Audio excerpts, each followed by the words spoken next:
The Kong Drum Designer is appropriately named. It is a beast. It made its debut in Reason 5, and it has tremendous power. On the surface, it looks like an Akai MPC with 16 pads, each of which can trigger an audio file. But it goes much more beyond that because you can customize those pads with loads of effects and other processing. You can open up a patch which has a .kong suffix, and this will contain all of the 16 pad settings, including the audio files. Each one of the sounds can be triggered by clicking on the pad, and the higher you click on the pad, the higher the velocity.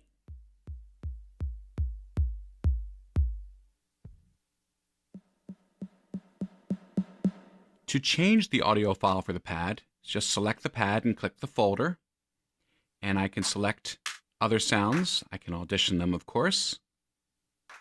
And now I have a new clap sound for this pad. I can play the pads from my keyboard using C1 to D sharp 2, or you can use the range C3 to B6, where 3 consecutive keys, C, C sharp, D, are assigned to the same pad. Here's the snare, D sharp, E, and F. Now why would you want that? So you can do this. So it makes it easy to play in something, but of course once it's in your sequencer, you really don't need to worry about that. So you have a kit, and you have a sound for each pad, and by holding the mouse on the name, you can quickly change to another kit or to another sound for that pad. Now let's take a look at how we change the settings for each pad. In this area here, we can change things like pitch.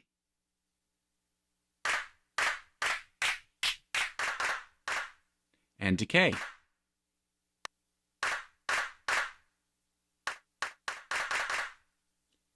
Then I have 2 aux sends, and they will send to the first 2 effect slots in my mixer by default, and we can recable them if necessary. It's similar to the way it worked in Redrum, and each pad, of course, can have its own settings.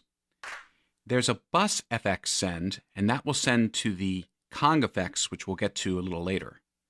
And then we can change the panning, the tone, the level, and so forth. Now down at the bottom, you'll notice these little magnifying glasses, and these are quick edit buttons. And what they let you do is see the settings for all 16 pads at one shot. So here are the settings for decay and pitch. I can move this around and you can see the D and the P will set decay and pitch. Over here, tone and level. Over here, pan and level. It's really nice when you're editing your pads to be able to see all 16 pads at the same time. Now over on the right-hand side of the screen, we have a lot of other functions. To start with, we can mute or solo any pad or pads. It turns red when it's muted, it turns green when it's soloed. And I can click the clear button to clear all my mutes and solos.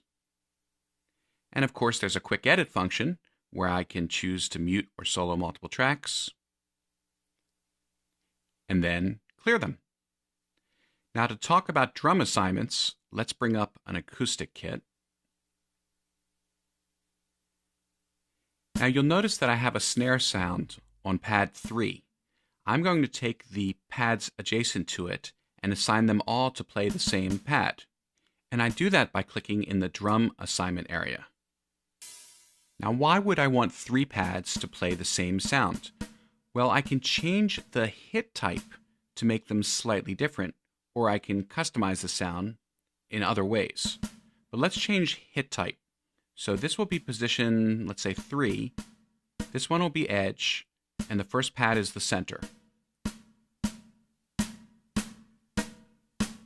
So I have 3 versions of the same snare, but actually playing different hit types. And this is the quick edit window for hit type. And here's the quick edit window for drum assignment.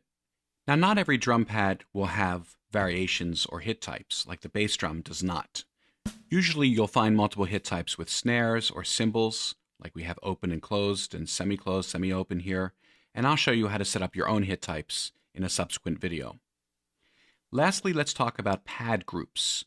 There are 3 types of pad groups, and each type of pad group has 3 different groups. For example, let's talk about mute groups. Let's say I want to mute the crash sound with the cowbell. I just assign them both to the same mute group A in this case. And now when I play them, one will automatically mute the other one. The next type of pad group is a link group. This allows me to define several pads that will trigger simultaneously when any one of the pads is played. So I'm assigning the bass drum, the clave, and the crash all to link group D. And all 3 trigger when I play the bass drum, or any of the pads.